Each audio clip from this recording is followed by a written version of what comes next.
I had this perception, a limiting belief and judgment on myself that as a fitness coach, now becoming a business coach, who's going to listen to me? There was something misaligned with that, with how I was meant to be versus who I get to be.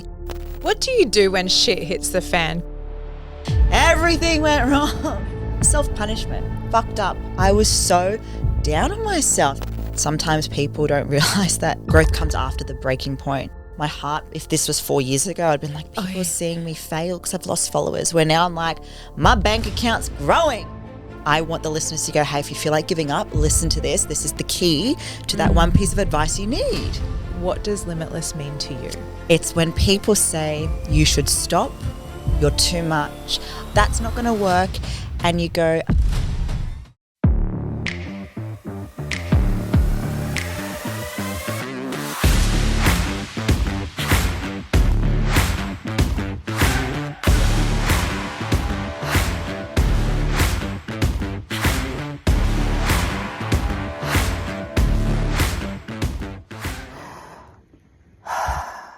Welcome back to Beyond Your Breath podcast. I am your host, Shanni, and I have one of my most favorite people in the whole world on the show today. Someone who I met so recently, actually, I think it was 6 months ago, and instantly hit it off with this amazing woman. She is also the host of one of the most amazing podcasts in Australia, I believe in the top 9%. I'm going to beat that this year, guys. Yeah. And on her show, she has interviewed some of the most incredible people, which I'm excited to pick your brain about. Yes. Actually. Oh, but please. Welcome to the podcast, Tamara. Hi, honey. Hi. Round two. Round two, because we didn't actually release the other one. Let's talk about imperfect action and then not going ahead with it. Right? Legit, right? So we jumped the gun and we were like, yeah, let's book it in. Let's get it going. Let's get on the podcast together. And we recorded, and then afterwards it just kind of went to shit. Mm-hmm. It was a weird time. It was. Yeah. And I had a coughing fit through it, and it was just a bit like, ooh.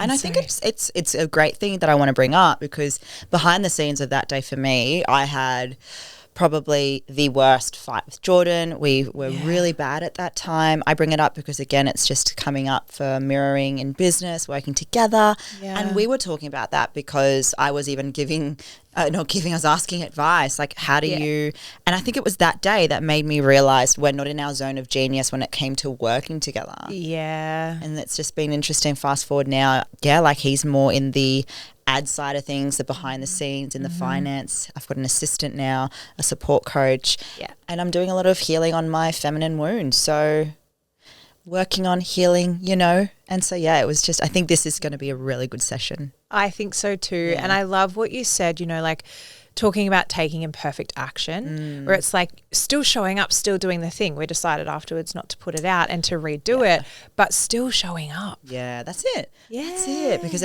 when we rocked up, it was just everything was not what we expected. We kind of had this girly catch up and recorded it. And no, but I think we've got some more stuff for you guys. So I really am excited to be here. Yeah. 2025, which... I know. Let's talk about that. So 2024, we joke about this all the time. Always. We say it was the year of many deaths, and, a death of every part of ourselves, and layers that just kept stripping away. Yeah. And I'm really excited for the rebirth of 2025 because I feel it. But me too. Give us a little bit of a recap of your year and how that has shaped what is to come for you.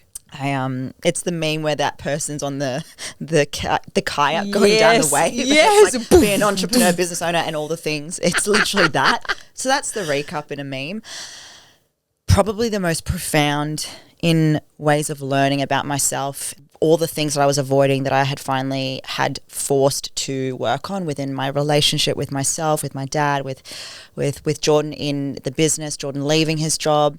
We did so many big dick energy moves, which the theme was play big. It was make money. Same. And when it comes to playing big, it's all the challenges, hurdles, hardships. And I spoke about that at my last Show Up event and even at your event. It was the most emotional year because I feel this awakening now for 2025. This it's brewing. Yeah. And I think it's because what you and I went through last year. And I feel like a lot of business owners, entrepreneurs, coaches need to hear that, because you're either learning about making money or learning about yourself, or you're again learning in every part of your life. And sometimes people don't realize that growth can come growth comes after the breaking point. So Yeah. Oh God, I feel that. So I love that you said that the growth comes after the breaking point. I kind of call it like the slingshot. It's like you're being pulled back, you pull back, you pull back, and it gets harder the further you go back. And then when all of a sudden you go twing forward and you fly. And I feel like that's what's coming this year. I see that for you too. Yeah. I really, and for you and Chris, honestly, like it's been beautiful to be witnessing.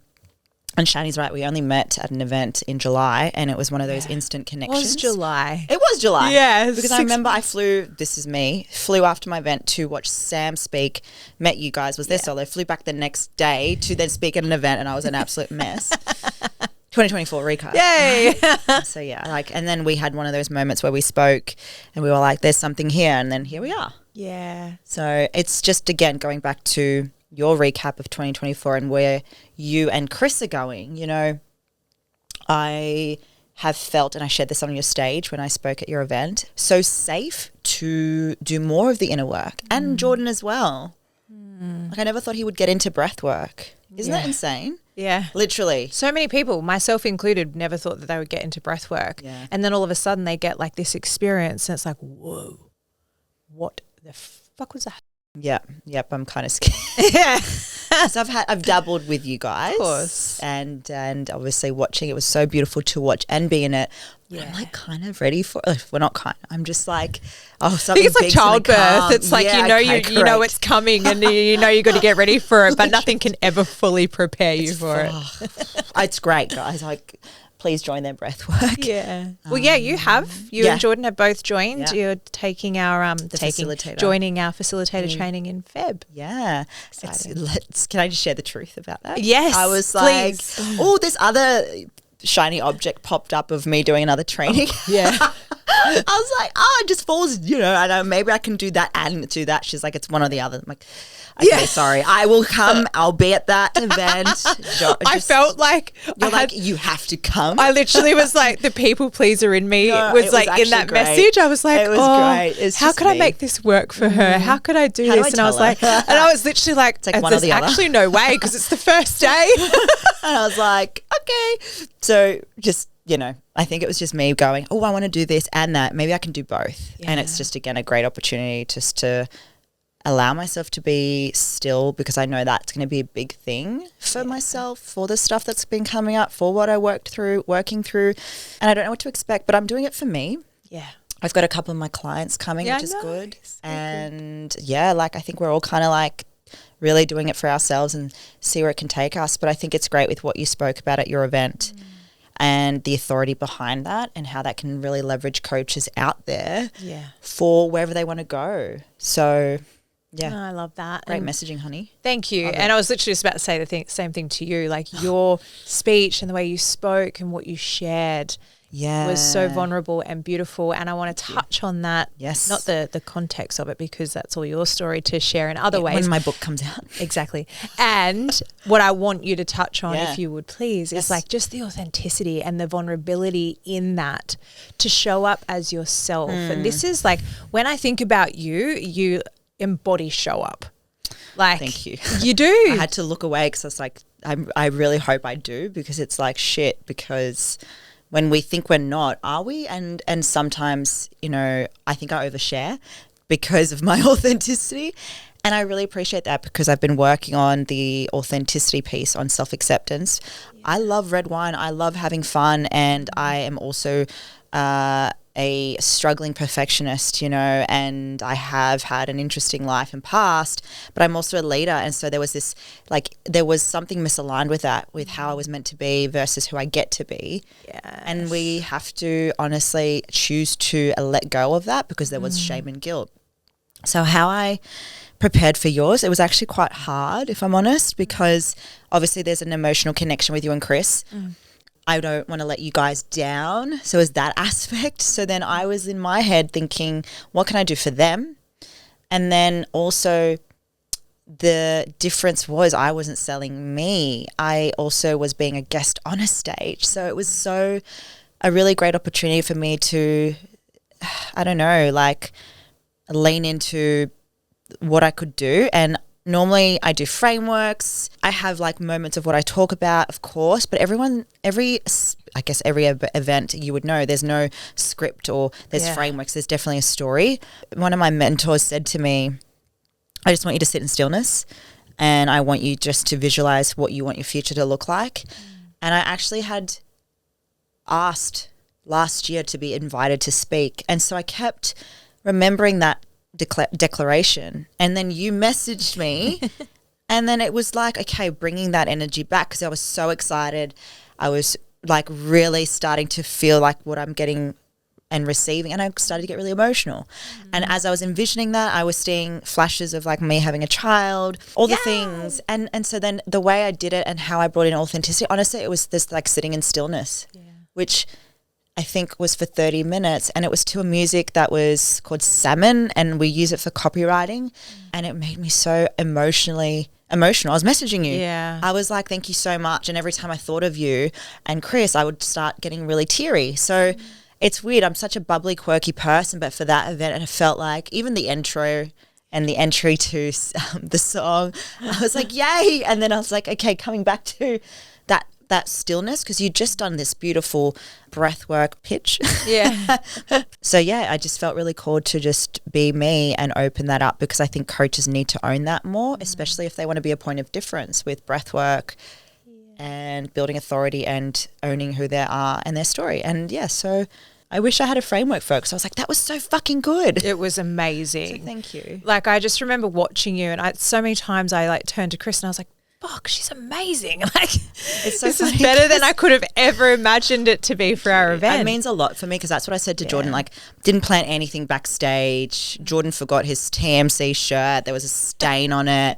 He had the Tamara shirt. Like, he even forgot to turn your microphone on. I gave him one job. And then the hair, there was a massive kink on it. Fuck.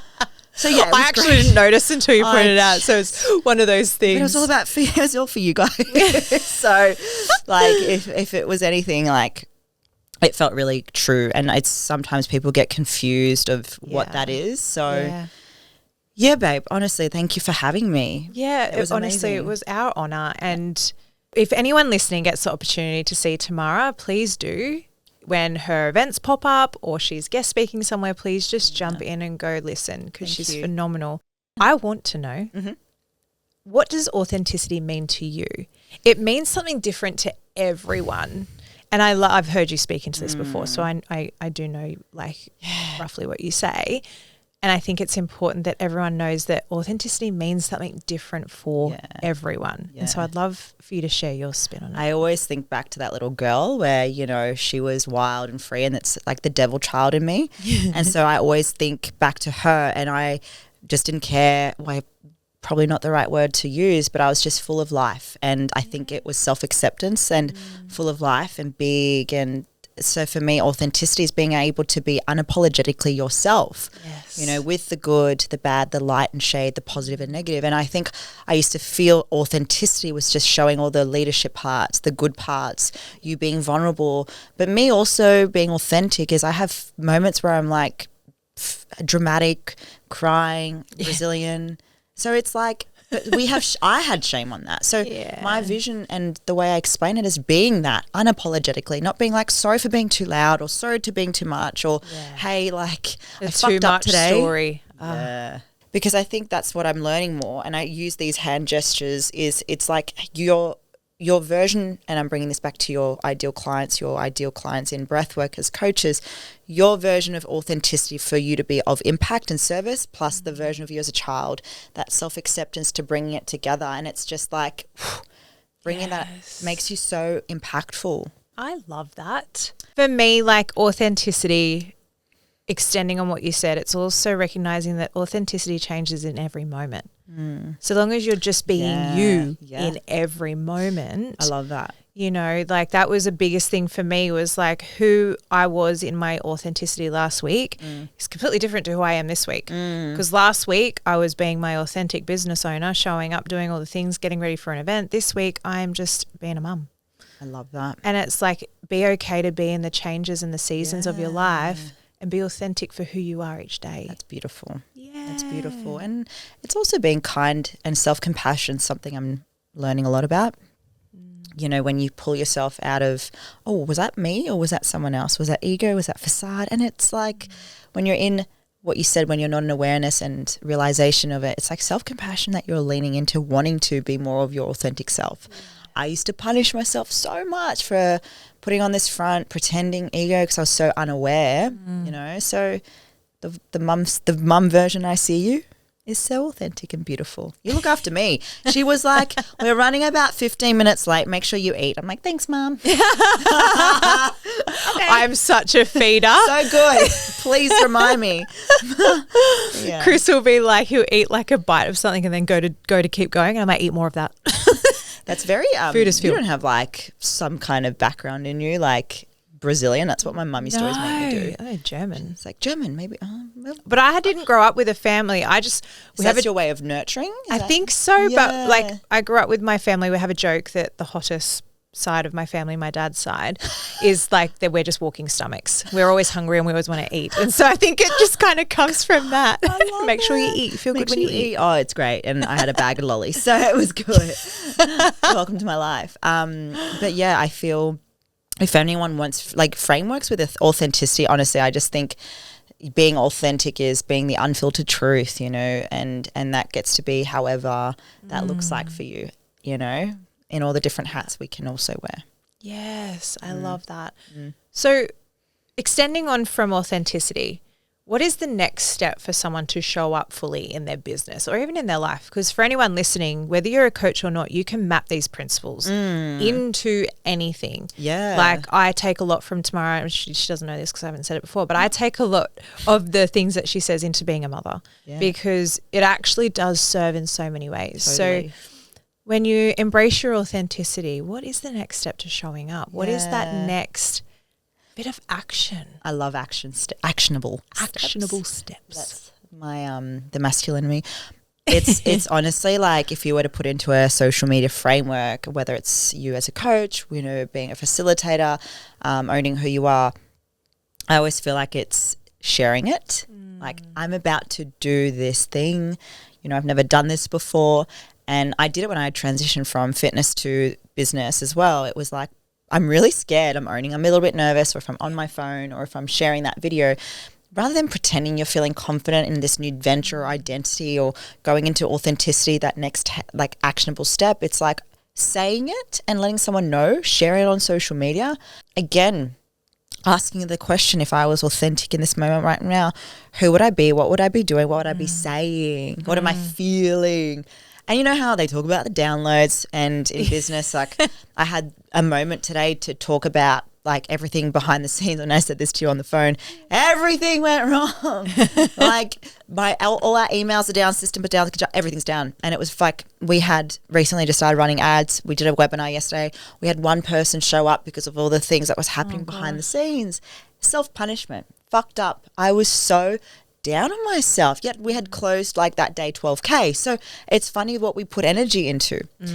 And so I caught myself in this moment and I shared it with my community. I shared it with social media because I had this moment where I need to talk about this. This feels really important to share, even though it's a little bit vulnerable and scary. And it's normally in those scary moments, the actionable steps seem really true to do. So from awareness to the next steps, it's expressing, it's sharing, it's doing the things, it's feeling into it, asking the questions, what would I do as my authentic self? What would Shanni do? What would, you know, like talk to yourself and then share a story or let people know you're on this journey, you know, and I want to invite you on that.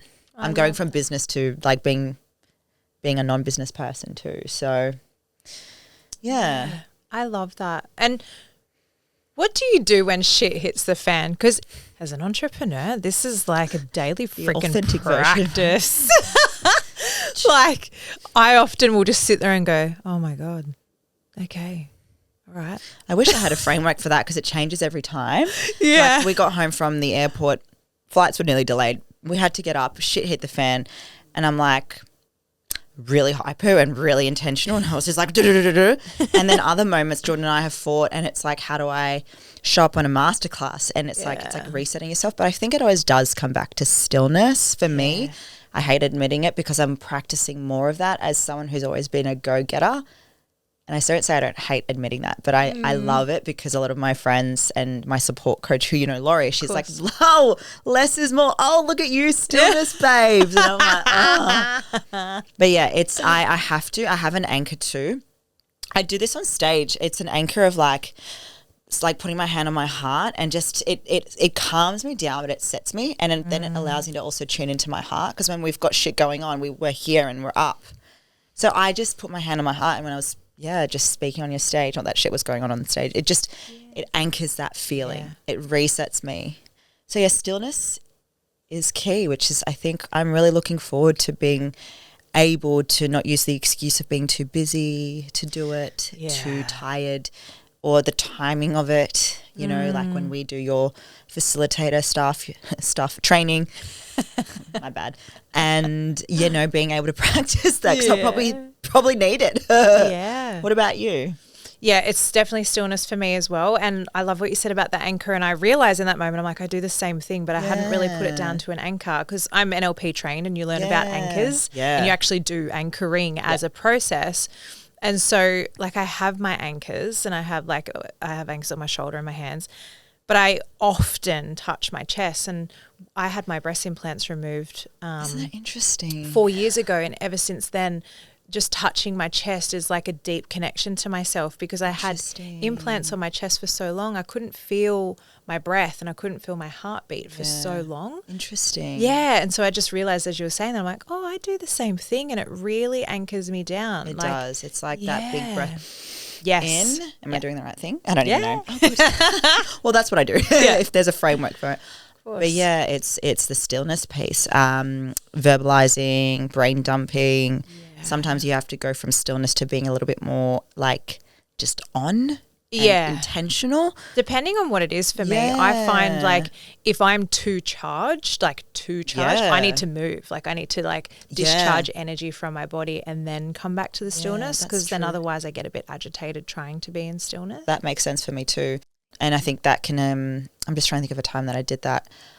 It was when I went from your Sam's event to speak at another. I was I think I was completely exhausted, and I was so charged, and I was going to sit down, and it was the walking, being out in sun that helped me get grounded. So yeah, I get that, babe. I like the sun is so underrated. I love the sun. Chris and I spent like a whole day inside yesterday because it was so hot in Queensland yesterday. It was like 37 degrees, and we were inside all day, and we were really just going at it like. Oh, were you? Well, no, we were going at it in the business. It's really not that sexy. That was great. That's a hook thing. We were just going at it. And I was going at it. Ooh. Oh, God, just marketing guru. It was so good. Going at it in the business. Like we were just really head down, bum up in the computer. Not in anything fun or exciting, unfortunately. And we had this like moment where we went outside and we had to like talk about something or something to do in the business. And I was just sat there and I'm like, I'm going to sit in the sun. And I got in the sun and I was like, I feel so much more grounded just being in the sunshine. Love. So that would probably be another one for me. Yeah, I get it. Me too. And I think when I'm in between calls for work, Steph, my assistant, she's like, go outside, get some sun and eat. Eating is definitely is a thing. I love that question, honey. I always like get a bit curious, like how people do things. And I think that you can get so much knowledge just out of learning people's day-to-day comings and goings and routines. And from the example of when I came home like at 12 a.m. from a flight, I did feel exhausted, and I think the movement of training re-energized me, and then I had one of the best days with 5 hours sleep, which sounds so normal. For me, I'm a bit special. I need more. I definitely need more. I'm an 8-hour gal. Yeah, same. Same. Kids Oh, wow. wake up and I'm like, no, you don't. Shut up. Idiot, we're still in the 8 hours here, guys. Fuck, that's so funny. So we've talked about authenticity. Yes. We've talked about showing up. I want to know, like, for who's listening, like, how do you support people in your work? What do you help people do? You have the most incredible mastermind, the Queendom Mastermind. And I've had the pleasure of meeting your beautiful women in that mastermind who have now decided to come into our training too, which is wonderful. I want you to share what you do because I think it's phenomenal. Thank you. Yeah. I really appreciate hearing that because yesterday was one of those days where I'm like, why am I doing what I'm doing? And just being authentic. But I realized with my knowledge of social media, being in the fitness space, building an online presence, I love selling and I love personal branding. I have an art for social media strategy, which we do messaging. We help women and men with their business where if they want social media strategy, it's not about the trends, it's nailing that messaging, you know? So we help with business owners where it comes to really understanding their messaging, which has a lot to do with their authenticity. Oh, yes. You know? And that's then why we help our clients then when they understand, you know, their messaging on social media and they're able to show up authentically, we then work on selling. And selling is storytelling. It's neuro-linguistic programming with sales. She's working on it with me. You're already great at it. Like sometimes I use ChatGPT. You just need to read a copywriting book. And I'm like, do you want Tamara. No, but do you know what? It's again, I have moments like that too. And selling through storytelling is, you know, understanding if it's direct selling, if it's to, you know, create connection with trust and relationship building, or is the end goal to build authority. So we teach selling through storytelling, and then the last bit is scaling, which is personal branding, authority, and building your queen product, because you can have one product and then it's like, how do we scale 3 or 1 to 2? So our entry is our live event, our middle tier is our empire, and Queendom's our high ticket. So yeah, a lot of coaches and business owners start in social media strategy phase because they were showing up as someone else and another coach. You know, I used to do it as a fitness coach. I'd follow someone as an influencer and do what they're doing and booty shots. And it's like, it comes back to the basics of understanding who your avatar is, your messaging, but it's not the basics in that. And it's understanding the art of copywriting, which again, I'm getting more better at it because I love understanding what gets people to take action. So that's been really something I really love. And storytelling is all like algorithm proof, right? It's saying the unsaid and using your own experiences to make it relevant and of relevance to your audience and who you want to work with. That's important. Well, because sometimes when we think we know our messaging, we may be calling in the wrong people or not the right people that are committed. Yeah. And I again, one thing I've learned is we're always improving on that, and feedback is, you know, amazing, and failing is feedback, and it's something we love doing. You know, I love peeling back the content, looking at how we can make it as a story, and then adding in messaging. Yeah. So that's what I do, babe. It's my specialty. Yeah, business coach, speaker, but you know, I love social media strategy, selling, and scaling a personal brand. Something that in the beginning, like 6 years ago when I first started coaching, I was just posting whatever. Just was like putting it online and whatever happened. And I honestly thank the universe that I've had the success that I have had on and off. Yeah. Because I had no intention behind anything I ever posted up until 6 months ago, probably, if I'm really honest. No, that's perfect. And when we're intentional and then the algorithm wants to be a poo-poo. Oh my God, that drives me nuts. It's like I work so hard to put this piece of content out and then it just goes, meow. I get it too, because it's a lot of the times people come to me like, oh, engagement is down. It's like the vanity metrics for me. And it's not to say that's what but it is. It's like, is your goal to do engaging posts to get people to engage with you, or is it conversions? And it's also then our identities. Like for me, I had so many male followers on my Instagram. So did I. So, you know, when we shift, it was a whole engagement's down, but our cash is up. You know, it's like it's a dance with social media for me too. So yeah, I get it, babe. Yeah. Yeah. So I love your content, just so you know. I do too. I do too. Like it's why I share and engage and comment. It's like hashtag cheerleader over here, hype girl. Yeah, more hype girls and hype men in the world. I think it's so important. Something that I learned recently was like the ratio to people liking a post as opposed to like subscribing to it and following is like massively, like it's a big gap. There is. And then I made me think about it. I'm like, oh, I'm that consumer. I'll go through and like scroll and like and comment. And I'm like, I haven't even followed this person. Yeah.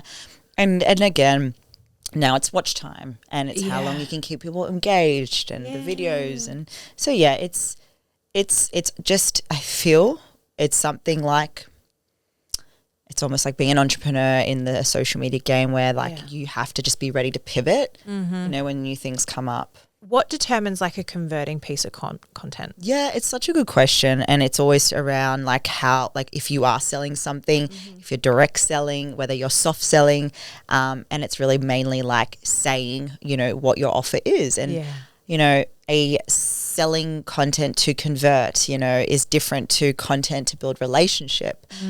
I think I'll give you an example. Like over Christmas, I made a decision after I had a masterclass to not sell, to not do much content. For me is hard, was just to kind of show people my lifestyle. Maybe use a few trending sounds, but in my authentic self.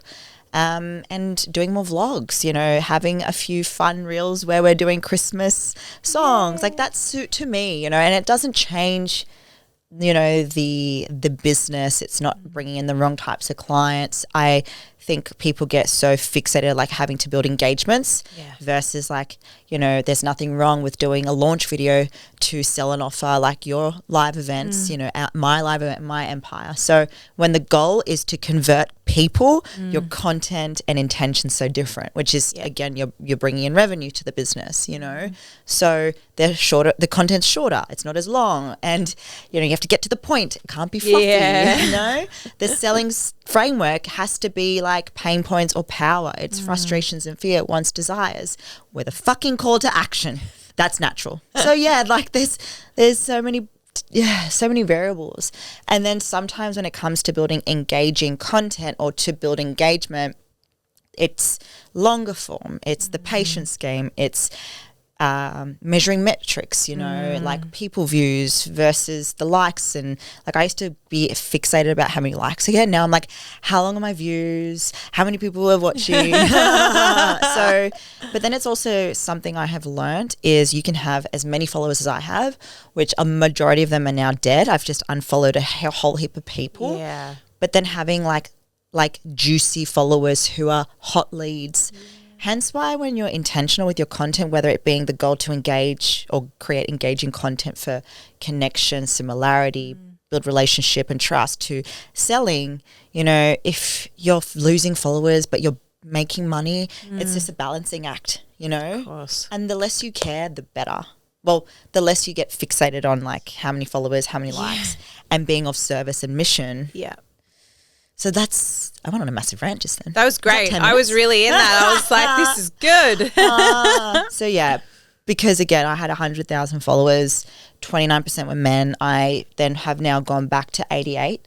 My heart, if this was 4 years ago, I'd been like, people are seeing me fail because I've lost followers. Where now I'm like, my bank account's growing and I'm cleansing people I used to follow, which can also then, you know, boost your engagement too. So I encourage anyone to unfollow people and start following people that you connect with too and have genuine conversations. Yeah, that's my biggest thing. It was like years ago, I followed a coach who was like, you don't have to follow everyone. I don't follow any of my clients and I don't have any of this. And I was like, oh, maybe I'll do that. That sounds nice.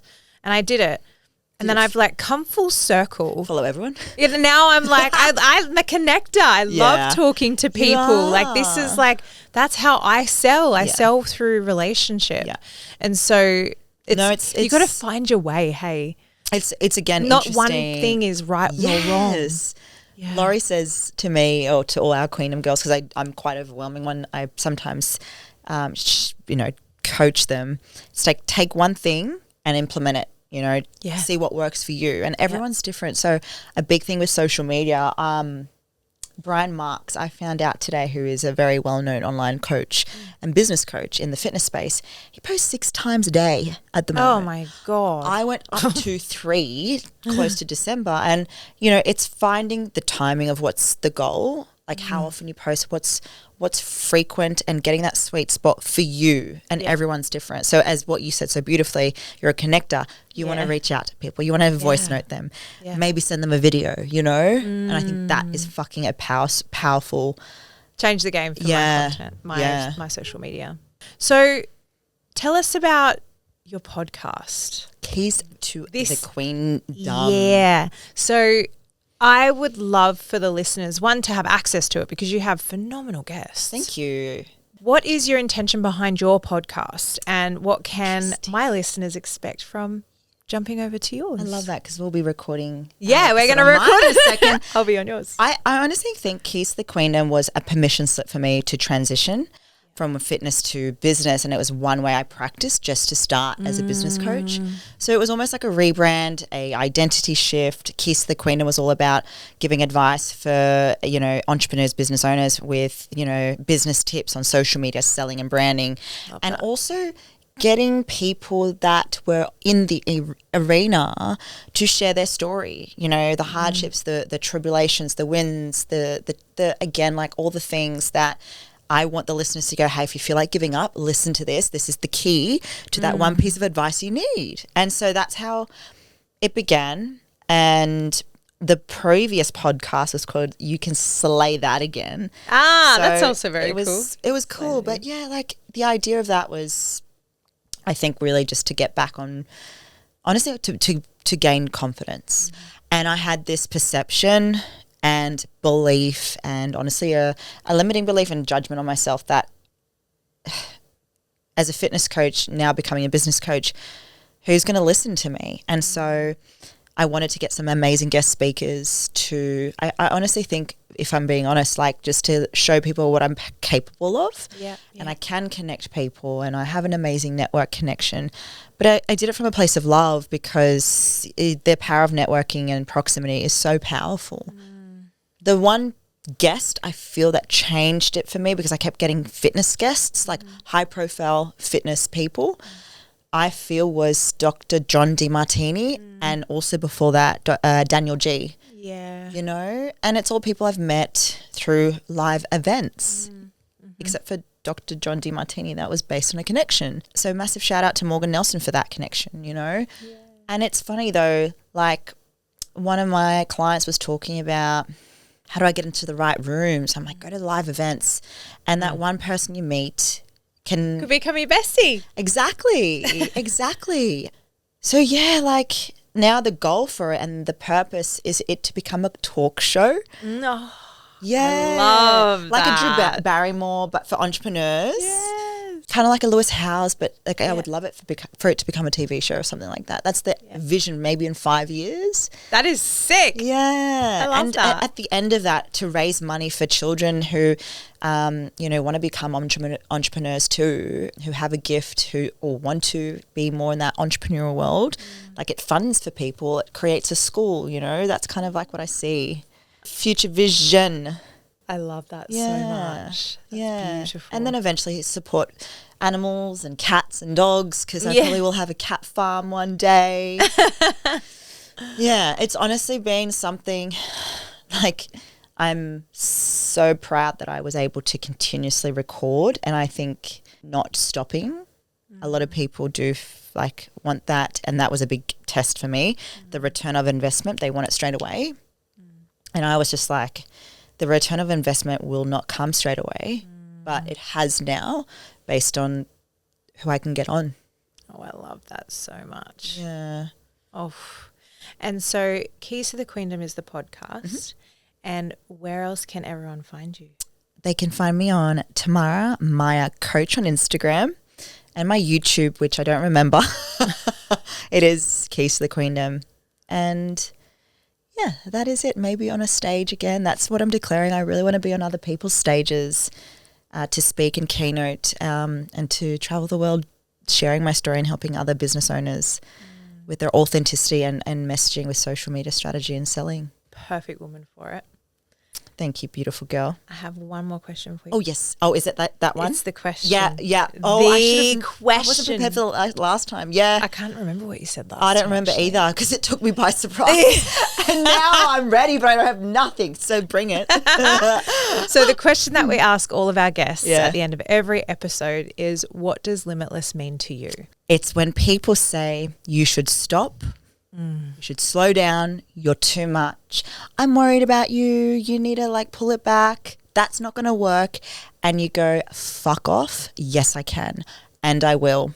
Because there's a lot of people out there that will tell you can't or you'll never. And it's just when you're in that space and authenticity and mission just to go beyond, then you're limitless. And people are afraid of that because they're limited. They're afraid to do all the big dick energy thing and building businesses and speaking on stages and breath work. So that to me, honestly, is what I feel when people tell you, no, you can't. You show them what's possible.